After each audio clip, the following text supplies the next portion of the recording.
Hi, and welcome to my quick review of the Fellowship demo. Remember, this is a demo, so everything I'm about to talk about is subject to change.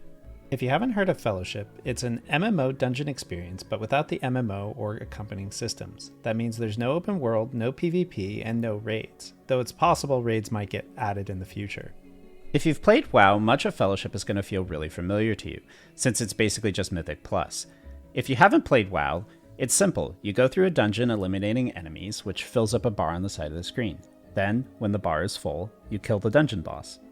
A notable difference between Fellowship and WoW is that parties are 4 people instead of 5. Presumably they did this to keep queue times as short as possible. Speaking of queue times, since everything is instanced, you spend most of your time roaming around a hub, which has training dummies for practicing your rotation, an artificer for crafting gear, a stash for holding said gear, and of course a leaderboard so you can be disappointed in yourself.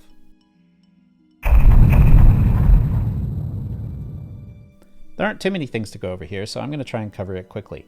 There are interrupts for enemy spellcasts, threat management for tanks when the DPS have had too many Red Bulls, Missa Pandaria style talents, gem sockets that are a bit like Infinity Stones, you can socket them into your gear for different powers, minus the blood sacrifice for the yellow one. You can progress to more difficult dungeons by completing the previous difficulty, +1, +2, +3, etc. Duh. The Artificer lets you scrap and craft gear. You get 1 piece of loot per dungeon. It's not clear yet, but certain pieces of loot might be weighted, much like your mother. Just kidding. Please like this video. So what did I like about the game? Well, I think the main selling point of the game was probably my favorite thing about it, is that you could get right into doing dungeons without having to level, attune, or do some stupid, ridiculously long quest chain that saps your will to live. I think in general they cut down on a lot of the bloat that seeps into MMORPGs, so there's no weird, useless abilities that clutter up your bar, or 10,000 different currencies that you have to keep track of, or visual clutter in combat so you can't see the fire on the ground. Lines and AoEs are clearly demarcated for enemy abilities, UI is pretty customizable, so if you don't like how something is positioned on your screen, you can just move it somewhere better. A lot of the add-ons like Recount were built in so that you can see damage meters, which is something that should have happened in World of Warcraft a long time ago.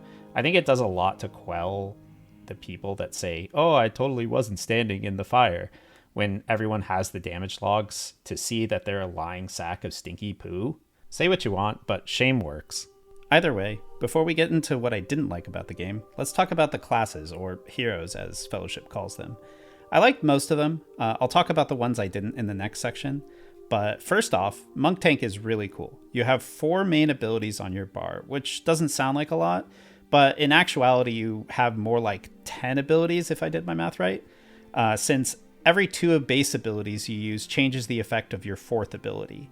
This is a bit like Invoker from Dota or Hui from League, if you're familiar. It's really fun and satisfying to string together combos. Healers felt pretty good to play, but more so the Druid healer. I think they did a good job of fulfilling the class fantasy of a heal over time playstyle where you get to DPS while you heal with your auto turret like vines and choose between doing active heals or active damage while you're passively doing a bit of both. The first and biggest negative that I've seen from people is that there's no ability to customize your character. Since the game is run on an Overwatch-like hero model instead of a more WoW-style race class model, this means if you want to be a dwarf tank or dryad mage, you can't do that. I get that this probably saves a lot of money on paying artists to make assets for you, but ultimately people want to change how they look. Though it's not something that's important to me personally, I know this is a straight-up deal breaker for some of my friends who would prefer to play as something like a dwarf tank or DPS. This decision is especially odd to me since they've said that story isn't going to be a big selling point for the game. So to have named heroes is just a bit odd. Other than the customization problem, both the DPS felt a bit clunky, especially the warrior. They had this weird swing carnival minigame that wasn't very fun, engaging, or satisfying. The spellcaster hero was significantly better, but I'd still rather see something more along the lines of like Fire Mage, where you're slinging spells left and right. This may just be a preference thing for me, but I didn't really enjoy it that much. I think the rest of my gripes are relatively small things, but I think gear is overly simple. They could add tier sets or something that makes gear more interesting than just being a stat stick, which they currently are. Maybe each dungeon can drop their own set or something. I don't know. Boss fights, also overly simple.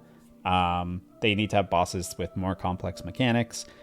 Trash is same issue, overly simple. It's just 100% tank and spank, with the exception of like the crossbow dudes that shoot like in a straight line. I think the game in general is probably just a little bit too basic right now, which is more or less fine considering this is a beta. I wouldn't expect it to be overly complex. But also, nothing really makes me kind of go, that's really interesting. I kind of want to try that. Or I wonder how these two things interact. I would also like to see like a little bit more class identity within roles. Like, what does mage bring versus the warrior, other than one is ranged and one is melee? Like, do they provide passive buffs to the party? Do they have like specific utility? That wasn't really clear in my playtesting. This could just be something that I didn't see.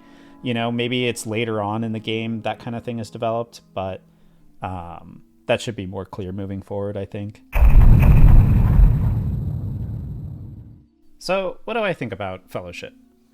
I think it's a game with potential. Is it better than WoW? No, but I think aspects of it are close. One of WoW's principal design weaknesses is that it has to keep the game balanced between 39 different specs. That's a lot. It's just naturally limiting on the kind of content they can design for, or how different the classes themselves are even allowed to be. Fellowship just doesn't have this weakness. It can capitalize on the fact that they don't have all these interlocking systems that they have to keep track of. WoW's engine is also pretty dated at this point, so Fellowship might have the capability to do some things that WoW cannot in the technical realm. I do have to wonder if we're entering into an era where WoW's best systems kind of get piecemealed out into independent, better games. Like, maybe this is the Mythic Plus game, but somebody else will make the raiding game. Hard to say, but I think it's going to be an interesting case study either way. Anyway, thanks for watching. Tell me what you thought of Fellowship in the comments. Don't forget to like and subscribe, and I'll see you next time.